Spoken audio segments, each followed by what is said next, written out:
No, I didn't agree with the war, but the fact of the matter is, I was a young man of a certain age, and my country was at war, and I would have a choice to make. Was I going to participate, or was I not going to participate?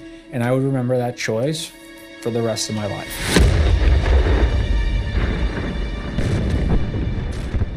The invasion of Iraq brought Saddam Hussein's brutal regime to a swift end.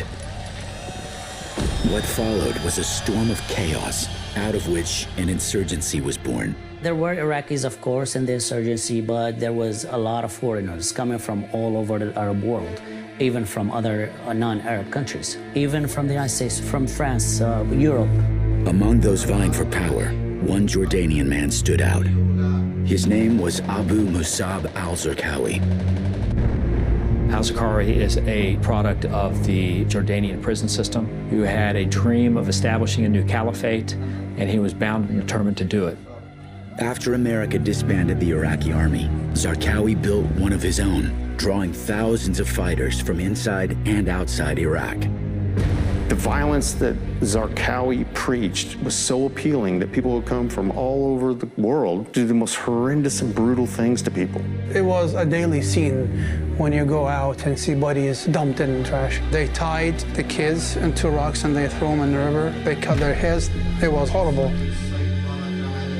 You're either with them or you're against them. If you're not with them, or if you don't financially support them, you're dead by all means.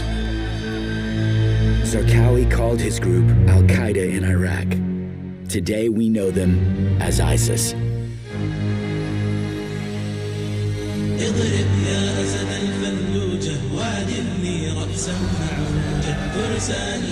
In the spring of 2004, Iraqi nationalists and Zarqawi's growing army seized control of Fallujah, just miles from the capital. These terrorists were armed to the teeth. No one could fight against them. Fallujah kind of was pushing a lot of danger into the country, pumping, constantly pumping. That was their safe zone. They go out and do stuff all over the country. If they could make it back to Fallujah, they were safe. It had to be stopped, or the country will turn over to Al-Qaeda. By October of 2004, Iraq's prime minister ordered civilians out of Fallujah so Iraqi and coalition forces could retake the city. We are determined to clean Fallujah from terrorists.